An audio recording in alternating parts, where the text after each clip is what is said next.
تفسیر دیکھیے، پارہ نمبر 5 ہے، سورہ النساء ہے، آیت نمبر 116 سے۔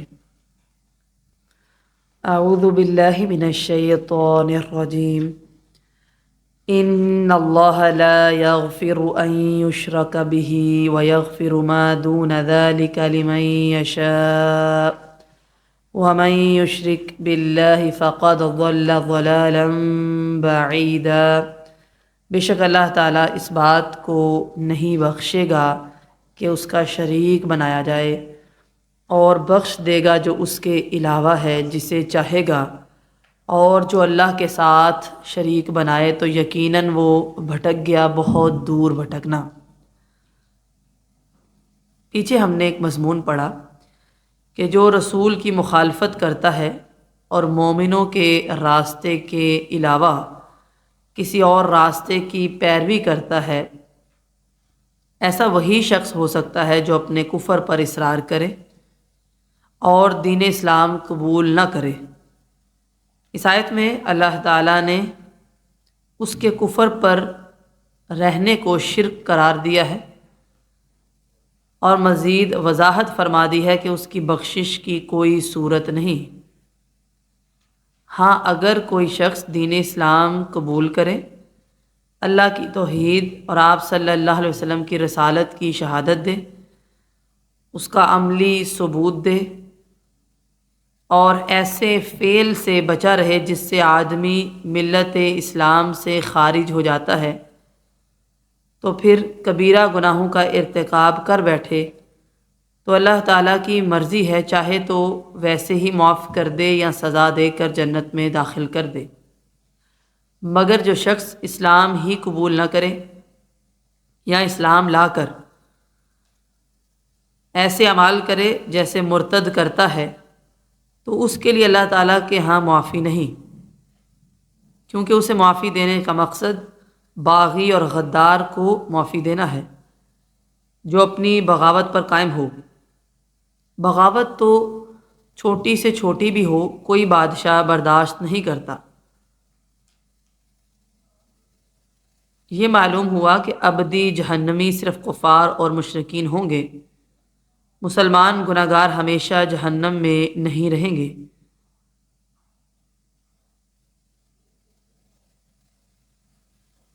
ان لوگوں کا رد سامنے آ رہا ہے کہ جو یہ کہتے ہیں جو کبیرہ گناہ کرے گا وہ ہمیشہ کے لیے جہنمی ہے۔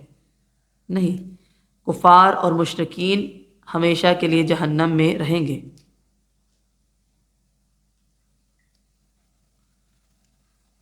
جو دوسرے گناہ ہیں ان کے متعلق یقینی طور پر نہیں کہا جا سکتا کہ وہ معاف ہو جائیں گے۔ اللہ تعالیٰ جس کو چاہے اور جون سا گناہ چاہے معاف کر دینے کا اختیار رکھتا ہے، چاہے تو ان پر مواخذہ بھی کر سکتا ہے۔ گناہ بھی دو قسم کے ہوتے ہیں، ایک اللہ کا حق ہے، دوسرا بندوں کا حق ہے۔ اللہ جسے چاہے اپنا حق معاف کر دے اور جسے چاہے نہ کرے، مگر بندوں کے حقوق کی ادائیگی لازمی ہے، تب ہی اللہ تعالیٰ اپنا حق بھی معاف کرے گا۔ بندوں کا حق خواہ اس دنیا میں ادا کر دیا جائے یا ان سے معاف کرا لیا جائے، یا اللہ تعالیٰ اپنی مہربانی سے حقدار کو بدلہ اپنی طرف سے ادا کر دے۔ بہرحال بندوں کے حقوق کی معافی کے بعد اللہ کے حق کی معافی کی توقع کی جا سکتی ہے۔ شرک سب سے بڑی گمراہی ہے، اس کو ظلم عظیم بھی کہا گیا ہے۔ شرک کی بڑی بڑی 3 اقسام ہیں۔ شرک فی الذات، اس لحاظ سے مشرکین اپنی دیویوں کو اللہ کی بیویاں اور بیٹیاں سمجھتے تھے، اور ان دیویوں کے ناموں سے ہی یہ بات ظاہر ہو جاتی ہے، جیسے الہ سے لات اور عزیز سے عزا وغیرہ۔ دوسری قسم ہے شرک فی الصفات۔ اللہ کی یہ صفت ہے کہ جہاں سے بھی اسے کوئی شخص پکارے وہ اس کی فریاد سنتا ہے، اور مشرکین کا بھی یہی عقیدہ تھا کہ دیویاں ان کی فریاد سنتی ہیں۔ تیسری قسم ہے شرک فی العبادات۔ قرآن مجید کے مطابق کسی کو اس عقیدے سے پکارنا کہ وہ فریاد سن کر مشکل دور کر سکتا ہے یا فائدہ دے سکتا ہے، یہ اس کی عبادت ہے، اور مشرکین ایسا عقیدہ رکھتے تھے، یہ بھی شرک ہے۔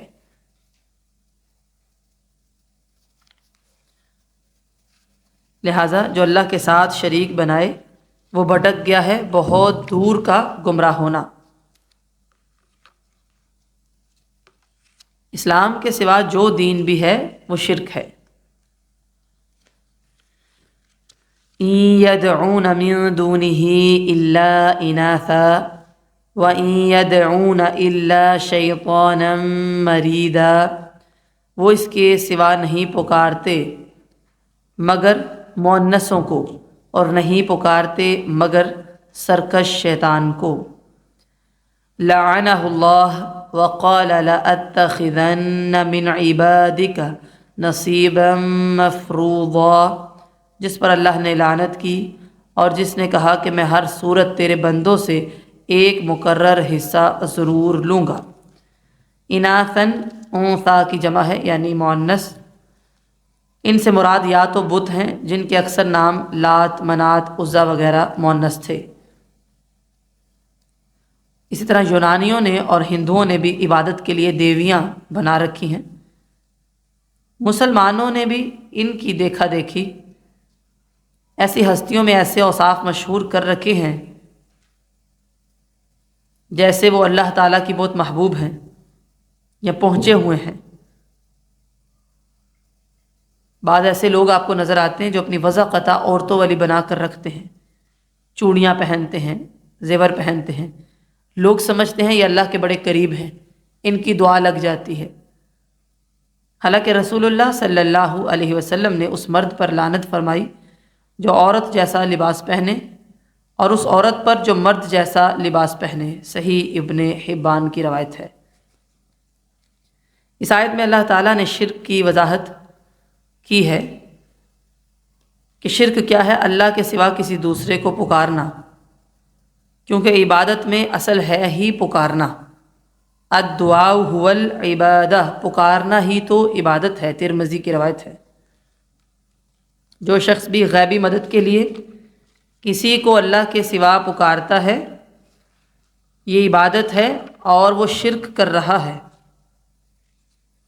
بلکہ عبادت کی جتنی بھی صورتیں ہیں، قیام، رکوع، سجدہ، نظر و نیاز اور پکارنا وغیرہ، ان سب کا اصل مقصد کسی کو غیبی قوتوں کا مالک جان کر مانگنا ہے۔ غیر اللہ کے ساتھ یہ معاملہ اختیار کرنا شرک ہے۔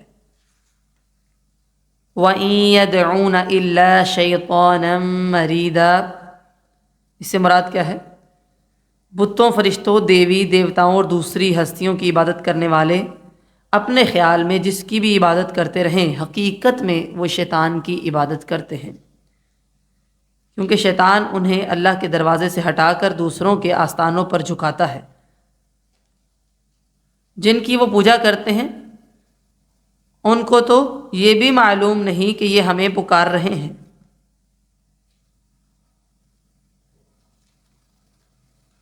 یہ لوگ صرف شیطان کے کہنے پر ایسے معاملات اختیار کرتے ہیں، جن کو پکارتے ہیں نہ وہ سنتے ہیں نہ جواب دیتے ہیں، بلکہ یہ خود سے رکھے ہوئے صرف نام ہیں۔ سورۃ النجم آیت نمبر 23 میں اللہ تعالیٰ فرماتے ہیں ان ہی الا اسماء سمیتموها انتم وآباؤکم ما انزل اللہ بها من سلطان ان یتبعون الا الظن، یہ تو محض چند نام ہیں جو تم نے اور تمہارے باپ دادا نے رکھ لیے ہیں، اللہ تعالیٰ نے ان کی کوئی دلیل نازل نہیں کی، یہ بس گمان کی پیروی کرتے ہیں۔ سورہ یونس آیت نمبر 28-29 میں اللہ تعالیٰ فرماتے ہیں وَيَوْمَ نَحْشُرُهُمْ جَمِيعًا ثُمَّ نَقُولُ لِلَّذِينَ أَشْرَكُوا مَكَانَكُمْ أَنْتُمْ وَشُرَكَاؤُكُمْ، اور جس دن ہم ان سب کو جمع کریں گے پھر ہم ان لوگوں سے جنہوں نے شرک کیا کہیں گے تم اور تمہارے شریک اپنی اپنی جگہ ٹھہرے رہو، فَزَيَّلْنَا بَيْنَهُمْ، ہم ان کے درمیان جدائی ڈال دیں گے. وَقَالَ شُرَكَاؤُهُمْ مَا كُنتُمْ إِيَّانَا تَعْبُدُونَ، اور ان کے شریک کہیں گے تم ہماری عبادت تو نہیں کرتے. فَكَفَى بِاللَّهِ شَهِيدًا بَيْنَنَا وَبَيْنَكُمْ إِن كُنَّا عَنْ عِبَادَتِكُمْ لَغَافِلِينَ، سو ہمارے اور تمہارے درمیان اللہ کافی گواہ ہے، بے شک ہم تمہاری عبادت سے بالکل غافل تھے، ہم نے نہیں کہا تھا ہماری عبادت کرو. سورہ یونس آیت نمبر 66 میں اللہ تعالیٰ فرماتے ہیں الا ان للہ من فی السماوات ومن فی الارض وما يتبع الذین يدعون من دون اللہ شرکاء ان يتبعون الا الظن وان هم الا یخرصون. اگار ہو، بے شک اللہ کے لیے ہے جو آسمانوں اور جو زمین میں ہے. جو لوگ اللہ کے سوا شریک کو پکارتے ہیں، کسی اور کو پکارتے ہیں، وہ صرف گمان کی پیروی کرتے ہیں، یہ بس ان کے اندازے ہیں.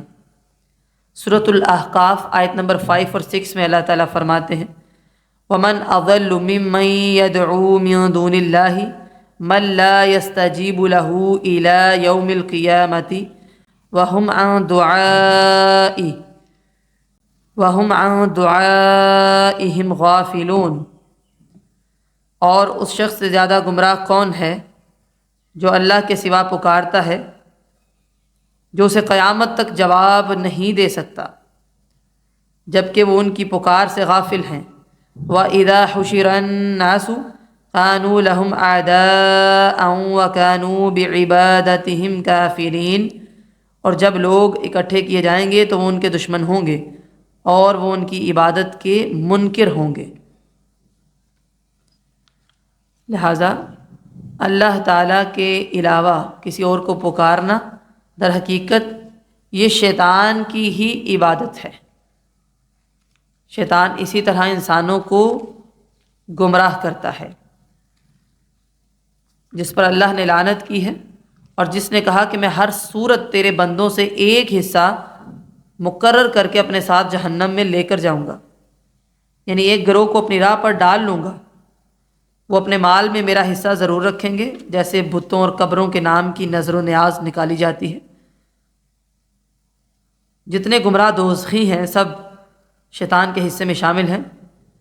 شیطان ملعون اپنی سرکشی سے خود بھی گمراہ ہوا اور انسانوں کو گمراہ کرنے پر بھی ہر وقت کوشش میں لگا رہتا ہے، دشمنی سے باز نہیں آتا، بلکہ اس کا دعویٰ کیا ہے وَلَأُضِلَّنَّهُمْ وَلَأُمَنِّيَنَّهُمْ وَلَآمُرَنَّهُمْ فَلَيُبَتِّكُنَّ آذَانَ الْأَنْعَامِ وَلَآمُرَنَّهُمْ فَلَيُغَيِّرُنَّ خَلْقَ اللَّهِ وَمَن يَتَّخِذِ الشَّيْطَانَ وَلِيًّا مِّن دُونِ اللَّهِ فَقَدْ خَسِرَ خُسْرَانًا مُبِينًا.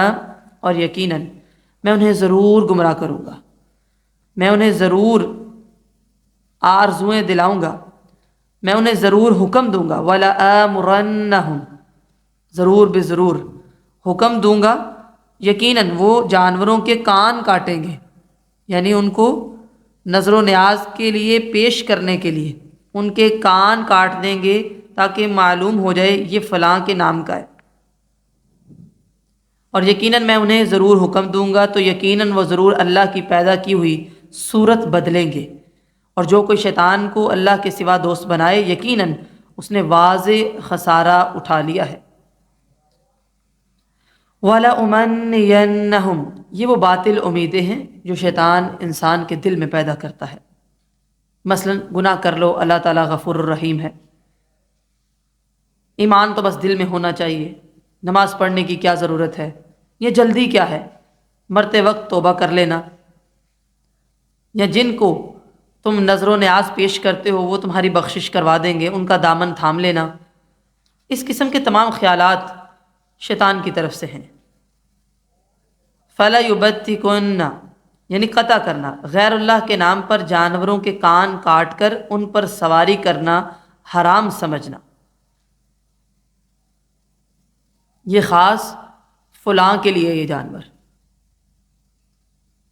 یہ بھی شرک ہے۔ سورۃ المائدہ آیت نمبر 103 میں آتا ہے، اللہ تعالیٰ فرماتے ہیں ما جعل اللہ من بحیرۃ ولا سائبۃ ولا وصیلۃ ولا حام ولكن الذين كفروا يفترون على الله الكذب واكثرهم لا يعقلون۔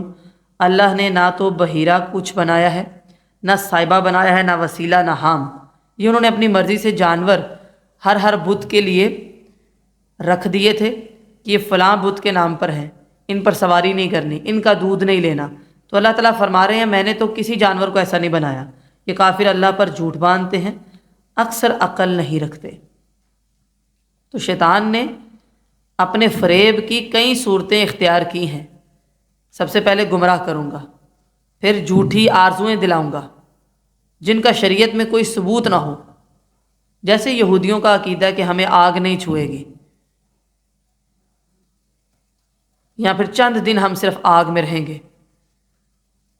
پھر اسی طرح میں حکم دوں گا کہ جانوروں کے کان کاٹ دیے جائیں، اور میں انہیں ضرور حکم دوں گا کہ وہ ضرور اللہ کی پیدا کی ہوئی صورت کو بدل دیں، یعنی اللہ تعالیٰ نے جو چیزیں پیدا کی ہیں ان کی شکل و صورت تبدیل کریں گے، اور ان کے حلال اور حرام ہونے کے احکام بھی بدل دیں گے۔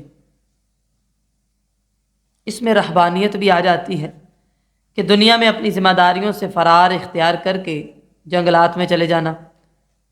قوم لوط کا عمل یہ بھی آ جاتا ہے۔ جنس کا چینج کرنا یہ بھی اس میں آتا ہے۔ عورتوں کو، جو صحیح عورتیں ہیں، بانجھ بنا دینا،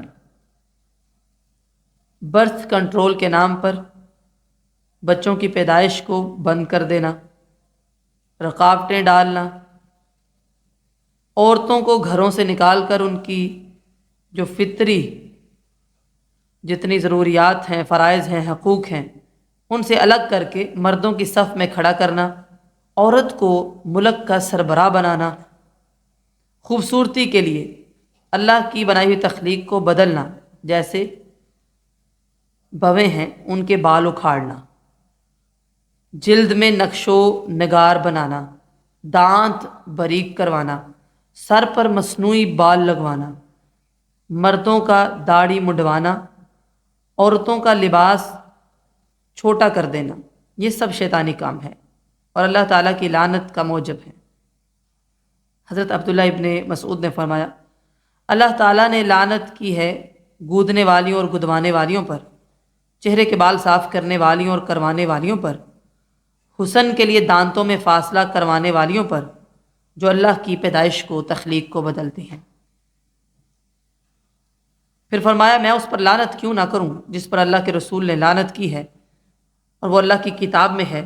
سورۃ الحشر آیت نمبر 7 پڑھی، وَمَا آتَاكُمُ الرَّسُولُ فَخُذُوهُ وَمَا نَهَاكُمْ عَنْهُ فَانْتَهُوا، یہ بخاری کی روایت ہے۔ تو ابلیس ایسے جھوٹے وعدے اور جھوٹی آرزو انسان کے اندر پیدا کرتا ہے۔ یعیدہم ویمنیہم وما یعیدہم الشیطان الا غرورا، وہ انہیں وعدے دیتا ہے اور انہیں آرزویں دلاتا ہے، اور شیطان انہیں دھوکے کے سوا کچھ وعدہ نہیں دیتا۔ ابلیس کے پاس جھوٹے وعدے اور غلط آرزویں ہیں اور وسوسے ہیں، ان کے علاوہ کچھ نہیں ہے۔ حالانکہ اس کے سب وعدے جھوٹے ہیں، سراسر دھوکہ ہیں، بظاہر صرف خوشنما نظر آتے ہیں لیکن اندر سے بہت ہی مہلک ہیں۔ لہذا اپنے دشمن کو پہچاننا چاہیے۔ اولئک مأواہم جہنم ولا یجدون عنہا محیصا، یہ لوگ ہیں جن کا ٹھکانہ جہنم ہے اور وہ اس سے بھاگنے کی کوئی جگہ نہیں پائیں گے۔ اس کے برعکس والذین آمنوا وعملوا الصالحات سندخلهم جنات تجری من تحتها الانہار خالدین فیها ابدا وعد اللہ حقا ومن اصدق من اللہ قیلا، اور وہ لوگ جو ایمان لائے اور انہوں نے نیک اعمال کیے، ان قریب ہم انہیں ایسے باغوں میں داخل کریں گے جن کے نیچے سے نہریں بہتی ہیں، ہمیشہ ان میں رہنے والے، ہمیشہ۔ اللہ کا وعدہ سچا ہے اور اللہ سے زیادہ بات میں کون سچا ہے۔ جس طرح شیطان اپنی پیروی کرنے والوں سے وعدے کرتا ہے، اس طرح اللہ تعالیٰ بھی اپنے نیک بندوں سے جنت کے اور بلند درجات کے وعدے فرماتا ہے، اور اللہ تعالیٰ سے بڑھ کر کوئی سچا نہیں۔ سورہ النساء آیت نمبر 87 میں آپ پڑھ کر آئے ہیں، وَمَنْ أَصْدَقُ مِنَ اللَّهِ حَدِيثًا، اور اللہ سے زیادہ بات میں کون سچا ہے۔ لَيْسَ بِأَمَانِيِّكُمْ وَلَا أَمَانِيِّ أَهْلِ الْكِتَابِ مَنْ يَعْمَلْ سُوءًا يُجْزَ بِهِ وَلَا يَجِدْ لَهُ مِنْ دُونِ اللَّهِ وَلِيًّا وَلَا نَصِيرًا۔ نہ تمہاری آرزوؤں پر موقوف ہے اور نہ اہل کتاب کی آرزوؤں پر۔ جو بھی کوئی برائی کرے گا اسے اس کی جزا دی جائے گی، اور وہ اپنے لیے اللہ کے سوا نہ کوئی دوست پائے گا اور نہ کوئی مددگار۔ اہل کتاب کا خیال تھا کہ ہم خاص بندے ہیں، جن گناہوں پر لوگ پکڑے جائیں گے ہم نہیں پکڑے جائیں گے، ہمارے نبی ہماری حمایت کریں گے، اگر ہم آگ میں گئے تو صرف چند دن کے لیے جائیں گے، ویسے ہم نے جنت میں ہی جانا ہے۔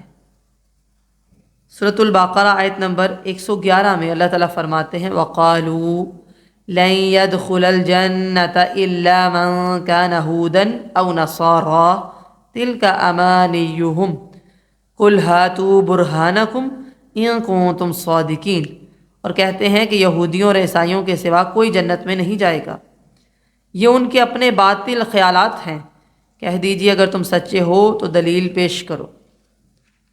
آج کل کچھ نادان مسلمان بھی یہ سمجھتے ہیں کہ وہ کچھ بھی کر لیں آخر کار وہ جہنم میں نہیں جائیں گے، لیکن یہ عقیدہ درست نہیں، یہ خوش فہمیاں نہیں رکھنی۔ جو برائی کرے گا اس کو اس کا بدلہ ملے گا، خواہ دنیا میں ملے یا آخرت میں۔ یہ الگ بات ہے کہ اللہ تعالیٰ توبہ کی وجہ سے یا کسی نیک عمل کی وجہ سے یا دنیا میں آنے والی مصیبتوں کی وجہ سے اسے معاف فرما دے، لیکن وہاں کوئی زور نہیں چلے گا، اللہ کے سوا نہ کوئی دوست ہوگا نہ کوئی مددگار۔ وَمَن يَعْمَلْ مِنَ الصَّالِحَاتِ مِن ذَكَرٍ أَوْ أُنثَىٰ وَهُوَ مُؤْمِنٌ فَأُولَٰئِكَ يَدْخُلُونَ الْجَنَّةَ وَلَا يُظْلَمُونَ نَقِيرًا، اور جو شخص نیک کاموں میں سے کوئی کام کرے، مرد ہو یا عورت، یہاں پہ برابری کر دی، بشرطے کہ وہ مومن ہو، یہ لوگ جنت میں داخل ہوں گے، اور کھجور کی گٹھلی کے نقطے کے برابر بھی ان پر ظلم نہیں کیا جائے گا۔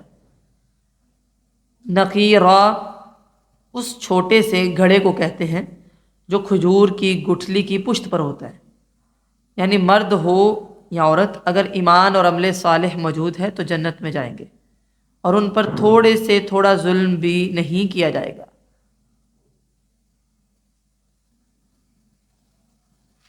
ہر انسان کو صرف وہی کچھ ملے گا جو اس نے خود کمایا ہے۔ برے عمل کا بدلہ برا ہے، اچھے عمل کا اچھا۔ جزا اور سزا کے لحاظ سے مرد اور عورت میں کوئی فرق نہیں۔ اگر کسی نے چھوٹی سے چھوٹی نیکی بھی کی ہے تو اللہ تعالیٰ اس کو اس کا اجر دیں گے، اس کو نظر انداز نہیں فرمائیں گے، کسی کی ذرہ برابر بھی حق تلفی نہیں ہوگی۔ قیامت کے دن کوئی بھی شخص، خواہ وہ اس کا پیر ہو یا کوئی قریبی رشتہ دار، دوسرے کے گناہ کا بوجھ نہیں اٹھائے گا۔ شفاعت کے مستحق صرف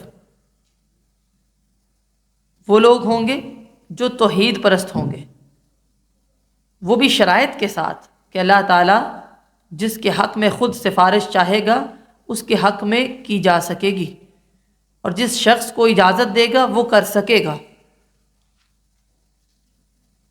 اس قانون کے علاوہ نجات کی جتنی راہیں انسان نے خود سے سوچی ہیں وہ سب شیطان نے اس کو بتائی ہیں، ان کا کچھ فائدہ نہیں۔ جتنے انسان نے اپنے ایسے سہارے بنا لیے ہیں جو من گڑت ہے، وہ کچھ بھی قیامت کے دن کام نہیں آئیں گے، نہ ہی اللہ تعالیٰ کے عذاب سے انسان کو بچا سکیں گے۔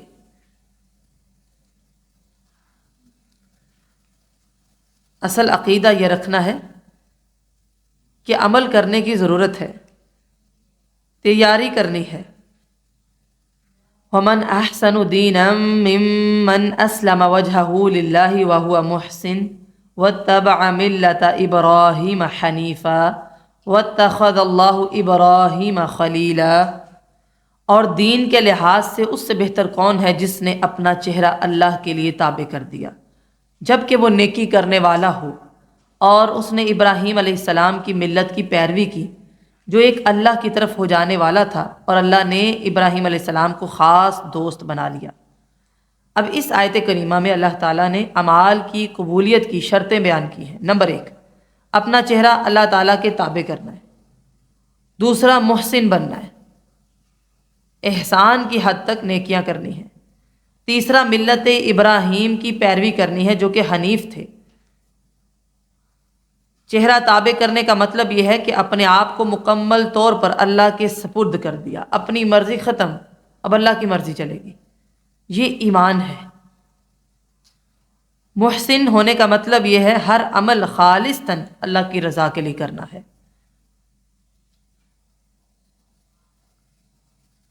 آپ صلی اللہ علیہ وسلم نے احسان کے بارے میں فرمایا ان تعبد اللہ کأنک تراہ، بخاری کی روایت ہے کہ تو اللہ کی عبادت ایسے کرے جیسے تو اللہ کو دیکھ رہا ہے، یہ ہے احسان۔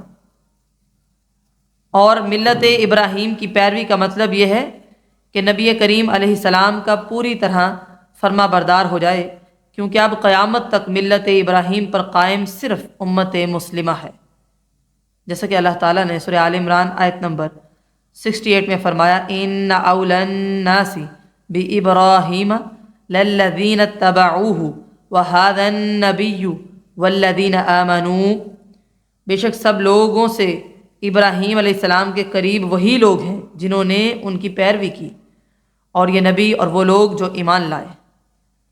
ایمان نہیں تو کوئی عمل قبول نہیں، احسان اور خلوص نہیں تو پھر ریاکاری ہے جو کہ شرک ہے، اور نبی کے طریقے پر نہیں تو سنت نہیں بلکہ بدعت ہے۔ یہ دین ابراہیم کی صفات ہیں۔ ابراہیم علیہ السلام جن کو اللہ تعالیٰ نے خاص اپنا دوست بنایا تھا، خلیلہ، جس کی دوستی دل کے درمیان پہنچ جائے اور اس میں کسی پہلو سے بھی کوئی خامی نہ رہے، اس کو کہتے ہیں۔ رسول اللہ صلی اللہ علیہ وسلم نے فرمایا اللہ تعالیٰ نے مجھے بھی خلیل بنایا ہے جس طرح اس نے ابراہیم علیہ السلام کو خلیل بنایا، مسلم کی روایت ہے۔ وَلِلَّهِ مَا فِي السَّمَاوَاتِ وَمَا فِي الْأَرْضِ وَكَانَ اللَّهُ بِكُلِّ شَيْءٍ مُحِيطًا، اور اللہ ہی کا ہے جو کچھ آسمانوں میں ہے اور جو کچھ زمین میں، اور اللہ تعالیٰ ہمیشہ سے ہر چیز کا احاطہ کرنے والا ہے۔ یعنی اللہ تعالیٰ کے ابراہیم علیہ السلام اور نبی کریم علیہ السلام کو دوست بنانے کا مطلب یہ نہیں کہ جس طرح دوست برابر ہوتے ہیں، ملکیت ایک سمجھی جاتی ہے، اسی طرح ابراہیم علیہ السلام اللہ کے خلیل تھے، تو کیا وہ مالک ہے؟ مالک نہیں ہے، مالک اللہ ہے۔ ہر شے کا احاطہ اسی کے پاس ہے، یہ اس کا فضل و کرم ہے کہ اپنے بندوں کی حوصلہ افزائی کرے اور فرما دے کہ یہ میرا خلیل ہے۔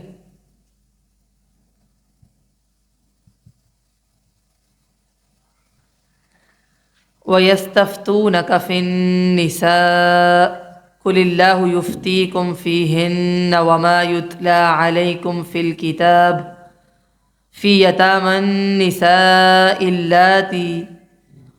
اللَّاتِي لَا تُؤْتُونَهُنَّ مَا كُتِبَ لَهُنَّ وَتَرْغَبُونَ أَن تَنكِحُوهُنَّ وَالْمُسْتَضْعَفِينَ مِنَ الْوِلْدَانِ وَأَن تَقُومُوا لِلْيَتَامَى بِالْقِسْطِ وَمَا تَفْعَلُوا مِنْ خَيْرٍ فَإِنَّ اللَّهَ كَانَ بِهِ عَلِيمًا۔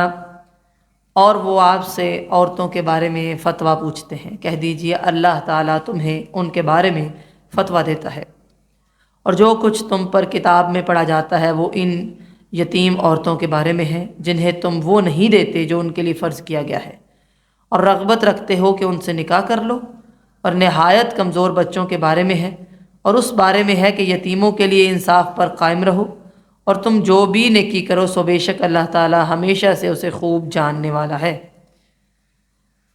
وَيَسْتَفْتُونَكَ فِي النِّسَاءِ وہ آپ سے سوال کرتے ہیں عورتوں کے بارے میں۔ یہاں پر یہ صراحت نہیں ہے کہ عورتوں کے بارے میں کیا سوال کر رہے تھے، لیکن اگلی 4 آیات میں جو فتویٰ دیا گیا ہے اس سے سوال کا خود بخود پتہ چل جائے گا۔ قُلِ اللَّهُ يُفْتِيكُمْ فِيهِنَّ وَمَا يُتْلَى عَلَيْكُمْ، یہاں دراصل کچھ سوالوں کے جواب کے لیے پچھلی آیات کا حوالہ دیا ہے کہ کتاب کی اسی صورت میں جو کچھ پڑھا جاتا ہے وہ اسی سے متعلق ہے۔ مثلا اس صورت کی آیت نمبر 3 اور اس کے بعد کی آیات یتیم لڑکیوں کے نکاح سے متعلق ہیں۔ پھر عورتوں کے حقوق بیان ہوئے ہیں، نابالغ بچوں کی نگہداشت کی بات ہوئی ہے، ان کا مال کھانے سے اجتناب کرنا چاہیے، ان کو وراثت کا حصہ دینا چاہیے، یہ سب اسی کے بارے میں۔ وَتَرْغَبُونَ أَن تَنكِحُوهُنَّ، اور رغبت رکھتے ہو کہ ان سے نکاح کر لو۔ یہ ترجمہ اس صورت میں ہے کہ جب ترغبون کا صلہ فی محذوف مانا جائے جس کا معنی رغبت کرنا ہے، اور اگر اس کا صلہ ان آئین سے جو ہوتا ہے محذوف نہ مانا جائے تو ترجمہ یوں ہوگا کہ تم ان سے نکاح کرنا پسند نہیں کرتے۔ حضرت عائشہ رضی اللہ تعالیٰ عنہ کی حدیث سے اس دوسرے ترجمے کی تائید ہوتی ہے کہ زمانہ جاہلیت میں یتیم بچیوں پر دونوں طرح کا ظلم کیا جاتا تھا۔ ابتدا صورت میں سورہ النساء میں اس کی تفصیل ہم پڑھ چکے ہیں۔ اس آیت کے مطلب میں شاہ عبد القادر لکھتے ہیں اس صورت کے اول میں یتیم کے حق کا ذکر تھا اور فرمایا تھا کہ یتیم لڑکی جس کا کوئی ولی نہ ہو مگر اس کا چچا زاد ہو، سو وہ اگر سمجھے کہ میں اس کا حق ادا نہ کر سکوں گا تو وہ اسے اپنے نکاح میں نہ لے، کسی اور سے اس کا نکاح کرے، خود اس کا ولی بنے۔ اب مسلمانوں نے ایسی عورتوں کو نکاح میں لانا موقوف کر دیا، چھوڑ دیا۔ پھر دیکھا گیا کہ بعض اوقات لڑکی کے ولی ہی کے لیے اسے اپنے نکاح میں رکھنا بہتر ہوتا، اس بنا پر آپ صلی اللہ علیہ وسلم سے رخصت مانگی گئی تو اس پر یہ آیت نازل ہوئی اور اجازت مل گئی، اور فرمایا کہ وہ جو کتاب میں منع کیا گیا تھا وہ اس وقت ہے کہ جب تم حق ادا نہ کر سکو، اگر ان کے حق کی بہتری کی سوچ رکھتے ہو تو پھر ٹھیک ہے، پھر رخصت ہے۔ مراد کیا ہے؟ یتیم لڑکیوں کے جو حقوق تھے اللہ تعالیٰ نے ان کی حفاظت کرتے ہوئے فرمایا ایک بچی یتیم ہو گئی، اس کا کوئی ولی نہیں تھا، بھائی بھی نہیں تھا، باپ بھی نہیں ہے، چچا زاد ہے، چچا کا بیٹا ہے، تو اگر وہ گھر کی لڑکی سمجھ کے اس سے نکاح کرتا، اسے حق مہر بھی نہ دیتا، اس کے حقوق بھی ادا نہ کرتا، تو اللہ تعالیٰ نے حکم دے دیا اگر تمہیں یہ خوف ہے کہ تم حق ادا نہیں کر سکتے تم ولی بن جاؤ، اس کا نکاح کسی اور سے کر دو۔ پھر صحابہ اکرام نے بالکل چھوڑ دیا گھر کی وہ بچی جو یتیم ہو جاتی اس سے نکاح کرنا۔ لیکن بعض دفعہ بعض چچا زاد ایسے بھی ہوتے ہیں جو حقوق ادا کرنے والے ہوتے ہیں، حق مہر دینے والے ہوتے ہیں، تو اللہ تعالیٰ نے پھر اجازت دے دی کہ نکاح جائز ہے اس صورت میں کہ تم حق پورا ادا کرو گے، اگر حق ادا نہیں کر سکتے پھر جائز نہیں ہے۔ والمستضعفین، یعنی ان کے بارے میں بھی اپنے احکام یاد دلاتا ہے جو اس صورت کے شروع میں میراث یعنی وراثت کے تحت دیے گئے تھے۔ سورہ النساء آیت نمبر 10 اور 11 میں آپ یہ مضمون پڑھ چکے ہیں کہ کمزور لوگ کون ہوتے ہیں۔ جو بچوں کے بارے میں حقوق اللہ تعالیٰ نے نازل فرمائے ہیں یہ بھی آپ نے پڑھ لیے ہیں۔ ایک بچہ یتیم ہو گیا، نابالغ ہے، اس کے مال کی حفاظت کی جائے، انصاف کے ساتھ اس کے مال کو کھایا نہ جائے، جو بھی وما تفعلوا من خیر، کوئی بھی نیکی تم کرو گے اللہ تعالیٰ اسے خوب جاننے والا ہے۔ وَإِنِ امْرَأَةٌ خَافَتْ مِن بَعْلِهَا نُشُوزًا أَوْ إِعْرَاضًا فَلَا جُنَاحَ عَلَيْهِمَا أَن يُصْلِحَا بَيْنَهُمَا صُلْحًا وَالصُّلْحُ خَيْرٌ وَأُحْضِرَتِ الْأَنفُسُ الشُّحَّ وَإِن تُحْسِنُوا وَتَتَّقُوا فَإِنَّ اللَّهَ كَانَ بِمَا تَعْمَلُونَ خَبِيرًا، اور اگر کوئی عورت اپنے خاوند سے کسی قسم کی زیادتی یا بے رخی سے ڈرے تو دونوں پر کوئی گناہ نہیں کہ آپس میں کسی طرح کی صلح کر لیں، اور صلح بہتر ہے، اور تمام طبیعتوں میں حرص رکھی گئی ہے، اور اگر تم نیکی کرو اور ڈرتے رہو تو بے شک اللہ تعالیٰ اس سے جو تم کرتے ہو ہمیشہ سے پوری طرح باخبر ہے۔ نشوزن کا مطلب ہے زیادتی، لڑائی جھگڑا، اراض، بے رخی۔ نشوز یا اراض یہ ہے کہ اس سے بدسلوکی کرے، اس کو حقیر سمجھے، اس کے پاس سونا بیٹھنا چھوڑ دے، نان نفقہ نہ دے، مارنے کے بہانے تلاش کرے، کوئی اور بیوی ہے اسے زیادہ وقت دے، اس کی طرف توجہ کم رکھے۔ تو اس صورت میں دو ہی صورتیں ہو سکتی ہیں، ایک تو یہ کہ عورت سمجھے کہ میں اسی شخص کے نکاح میں رہوں تو میرے حق میں بہتر ہے، خواہ مجھے اپنے کچھ حقوق چھوڑنے پڑیں۔ دوسرا یہ کہ وہ اس سے علیحدہ ہو جائے۔ آیت نمبر 128 میں پہلی صورت کا ذکر ہے، 130 میں دوسری صورت کا ذکر ہے۔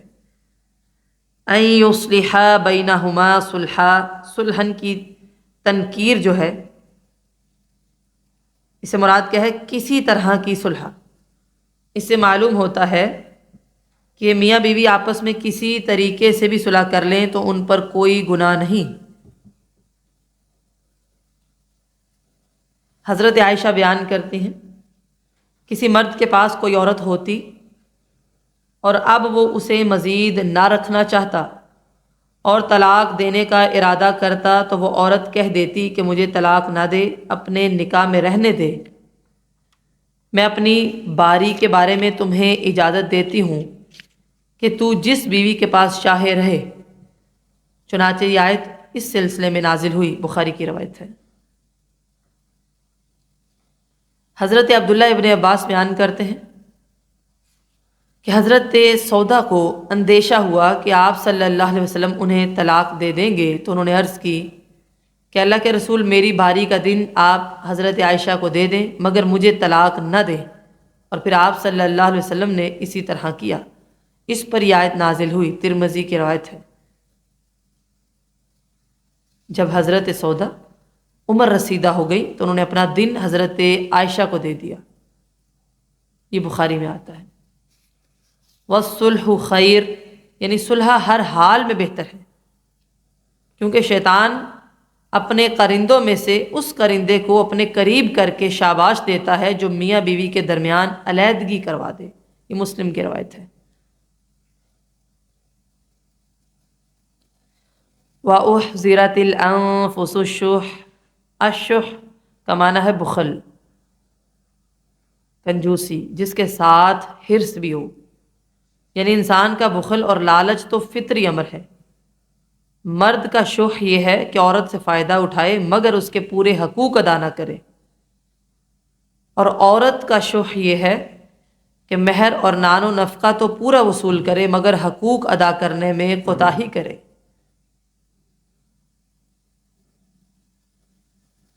وَإِن تُحْسِنُوا وَتَتَّقُوا، یعنی اس لالچ کے جذبے کے باوجود اگر میاں بیوی ایک دوسرے سے احسان کا سلوک کریں اور اللہ سے ڈرتے رہیں تو اللہ کے ہاں اس کا اجر ضرور پائیں گے، کیونکہ اللہ تعالیٰ ان کے ہر عمل کو بخوبی جانتا ہے۔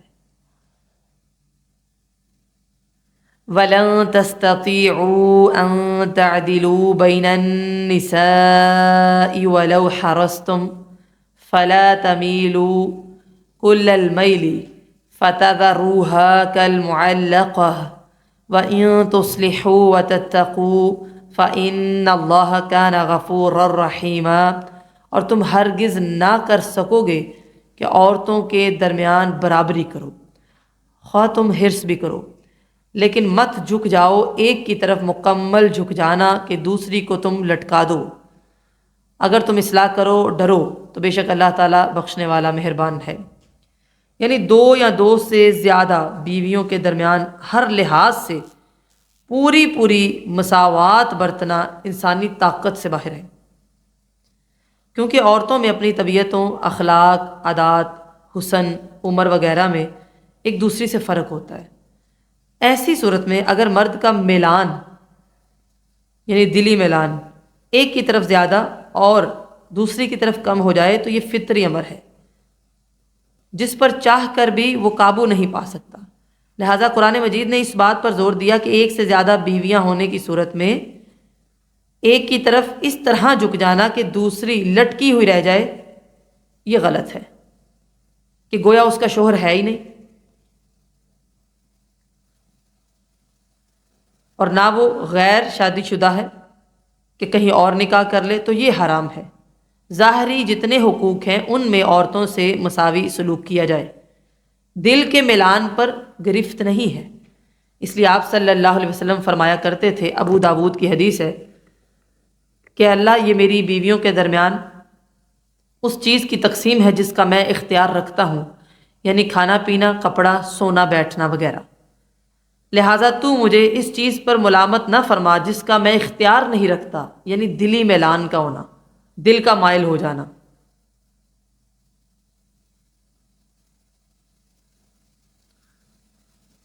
یعنی جن باتوں میں انسان انصاف کرنے کا اختیار رکھتا ہے ان کا لحاظ کرنا لازم ہے۔ اس سے پھر انسان ایک بیوی کی طرف ایسے نہیں جھکے گا کہ دوسری بالکل لٹکی ہوئی رہ جائے۔ اس کے بارے میں احادیث آتی ہیں، نبی کریم علیہ السلام نے فرمایا جس کی 2 بیویاں ہوں اور وہ ان میں سے ایک کی طرف میلان رکھے تو قیامت کے دن اس حال میں آئے گا کہ اس کا ایک پہلو جھکا ہوا ہوگا۔ دارمی کی روایت ہے۔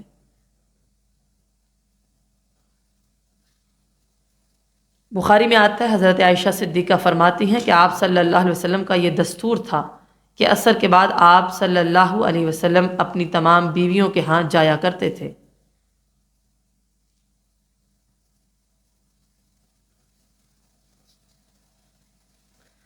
حضرت عائشہ فرماتی ہیں کہ آپ صلی اللہ علیہ وسلم جب بیمار ہوئے اور بیماری شدت اختیار کر گئی تو آپ نے باقی بیویوں سے اجازت لی کہ آپ کی تیمارداری میرے گھر میں کی جائے، تو تمام بیویوں نے آپ کو اجازت دے دی۔ بخاری کی روایت ہے۔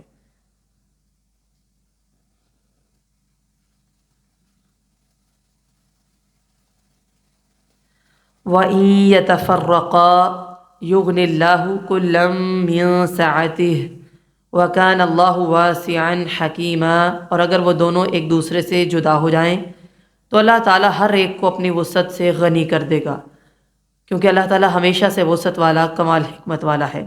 یہ دوسری صورت ہے کہ میاں بیوی کے درمیان صلح کی کوئی صورت باقی نہ رہے تو اچھے طریقے سے علیحدگی اختیار کر لینی چاہیے۔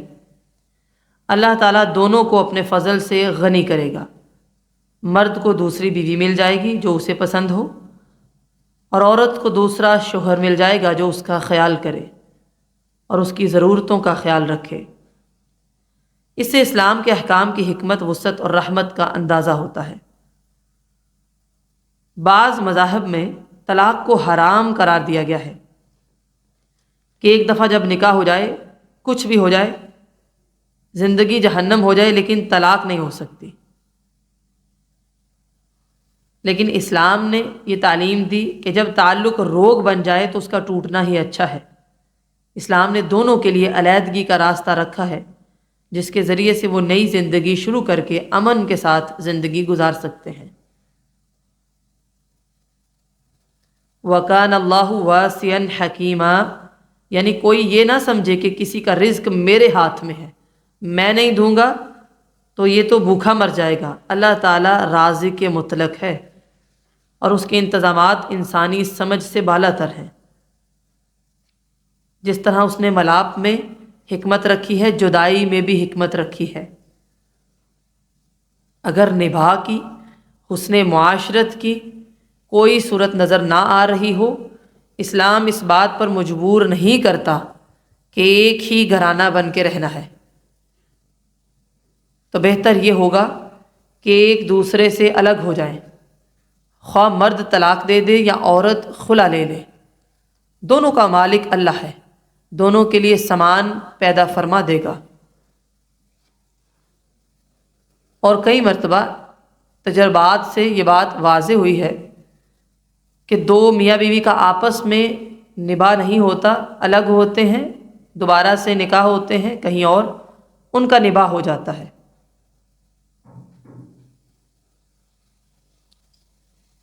اور اللہ تعالیٰ سب کو رزق دینے والا ہے، رازق ہے، رازق مطلق ہے۔ کوئی یہ نہ سمجھے کہ میں کسی کو رزق دینے والا ہوں۔ وَكَانَ اللَّهُ وَاسِعًا حَكِيمًا، یہ اللہ کی حکمتیں ہیں جو اس نے احکامات نازل کیے ہیں اور وہ وسعت والا ہے۔ وَلِلَّهِ مَا فِي السَّمَاوَاتِ وَمَا فِي الْأَرْضِ وَلَقَدْ وَصَّيْنَا الَّذِينَ أُوتُوا الْكِتَابَ مِن قَبْلِكُمْ وَإِيَّاكُمْ أَنِ اتَّقُوا اللَّهَ وَإِن تَكْفُرُوا فَإِنَّ لِلَّهِ مَا فِي السَّمَاوَاتِ وَمَا فِي الْأَرْضِ وَكَانَ اللَّهُ غَنِيًّا حَمِيدًا، اور اللہ ہی کا ہے جو کچھ آسمانوں میں ہے اور جو کچھ زمین میں ہے۔ بلا شبہ یقیناً ہم نے ان لوگوں کو جنہیں تم سے پہلے کتاب دی گئی اور تمہیں بھی تاکیدی حکم دیا ہے کہ اللہ سے ڈرو، اور اگر تم کفر کرو گے تو بے شک اللہ ہی کا ہے جو کچھ آسمانوں میں اور جو کچھ زمین میں ہے، اور اللہ تعالی ہمیشہ سے ہر طرح بے پرواہ ہے اور ہر تعریف کا حقدار ہے۔ پچھلی آیات میں عورتوں کے متعلق احکامات آئے ہیں، بچوں سے متعلق احکامات آئے ہیں، یتیم بچوں سے متعلق۔ اب یہ فرمایا کہ زمین اور آسمان کی ہر شے اللہ کی ہے، تو اس سے لوگوں کو یہ بتانا مقصود ہے کہ ان احکام پر عمل کرنے میں تمہارا ہی فائدہ ہے۔ اللہ تعالیٰ کسی کے فائدے اور نقصان سے بے نیاز ہے۔ وَلَقَدْ وَصَّيْنَا الَّذِينَ أُوتُوا الْكِتَابَ، اس کا معنی کیا ہے؟ یعنی تم سے پہلے لوگوں کو اور تم سب کو اس بات کا تاکیداً حکم دیا گیا ہے کہ اللہ سے ڈرو، یعنی اس کے دیے گئے احکام پر عمل کرو۔ اتقوا اللہ، اللہ سے ڈرو، ہر معاملے میں، معاشرتی ہے، ازدواجی ہے، معاشی ہے۔ آپ دیکھیں گے ان آیات میں بار بار آ رہا ہے کہ اللہ تعالیٰ کا ہے جو کچھ آسمان اور زمین میں ہے۔ پہلی بار ذکر آیا کہ اللہ تعالیٰ کھلا رزق دینے والا ہے،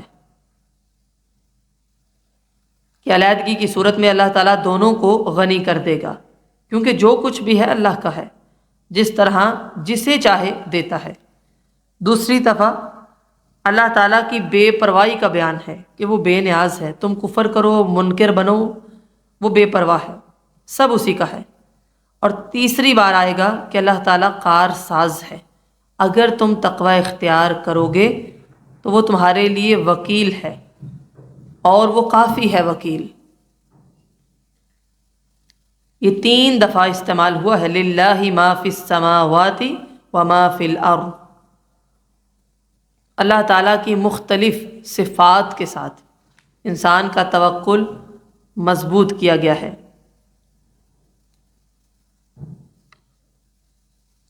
لہٰذا ہمیں ایک ہی پیغام ہے کہ اپنے معاملات میں تقوی اختیار کیا جائے، اللہ سے ڈرا جائے۔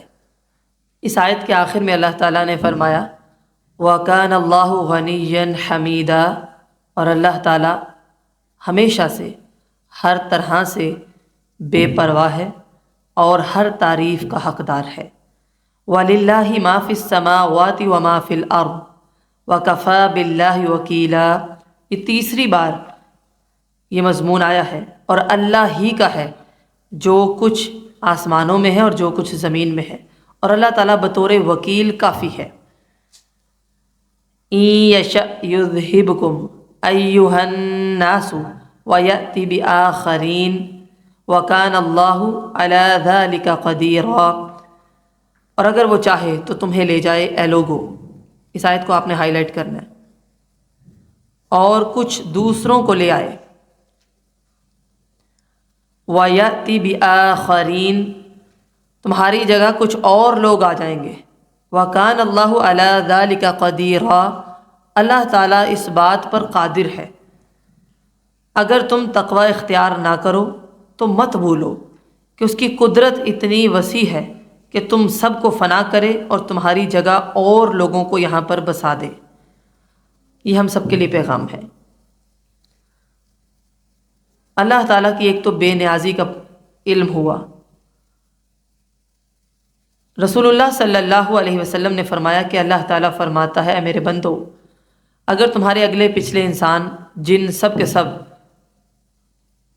متقی ہو جائیں تو میری سلطنت میں کچھ اضافہ نہ ہوگا، اور تمہارے اگلے پچھلے انسان اور جن سب کے سب فاجر ہو جائیں میری سلطنت میں کچھ کمی واقع نہ ہوگی۔ اگر تمہارے اگلے اور پچھلے انسان سب میدان میں کھڑے ہو کر مجھ سے مانگے، میں ہر ایک کو اس کی مطلوبہ چیز دے دوں، میرے پاس کمی نہ آئے گی مگر اتنی جتنی سوئی کو سمندر میں ڈبونے سے آتی ہے۔ مسلم کی روایت ہے۔ تو یہ اللہ تعالیٰ کی بے نیازی ہے۔ پھر اللہ تعالیٰ نے جتنے احکامات نازل کیے ہیں ہمارے لیے پیغام ہے۔ اگر آج ہم دین نہیں پڑھتے، دین کا کام نہیں کرتے، نماز نہیں پڑھتے، قرآن نہیں پڑھتے، ہماری جگہ اللہ تعالیٰ اور لوگ لے آئے گا جو متقی ہوں گے۔ سورہ محمد آیت نمبر 38 میں اللہ تعالیٰ فرماتے ہیں وَإِن تَتَوَلَّوْا يَسْتَبْدِلْ قَوْمًا غَيْرَكُمْ ثُمَّ لَا يَكُونُوا أَمْثَالَكُمْ، اور اگر تم پھر جاؤ گے تو وہ تمہاری جگہ تمہارے سوا اور لوگوں کو لے آئے گا، پھر وہ تمہاری طرح نہیں ہوں گے۔ لہٰذا اس سے پہلے ہمیں تقوی اختیار کرنا ہے۔ من کان یرید ثواب الدنیا فعند اللہ ثواب الدنیا والآخرہ وکان اللہ سمیعا بصیرا، جو شخص دنیا کا بدلہ چاہتا ہو تو اللہ ہی کے پاس دنیا اور آخرت کا بدلہ ہے، اور اللہ تعالیٰ ہمیشہ سے سب کچھ سننے والا، سب کچھ دیکھنے والا ہے۔ یعنی وہ شخص جس کا مطلوب اور مقصود صرف دنیا ہے، اسے یاد رکھنا چاہیے کہ اللہ کے پاس دنیا اور آخرت دونوں کا ثواب موجود ہے۔ لہٰذا صرف دنیا طلب کرنے والے یاد رکھو تم تو صرف فانی کی طلب میں بیٹھے ہو، دنیا اور آخرت دونوں کیوں طلب نہیں کرتے؟ اللہ کے احکام پر عمل کرو گے تو دنیا بھی تمہاری ہے اور آخرت بھی۔ صرف دنیا کی طلب کرنا یہ تو خسارہ ہی خسارہ ہے۔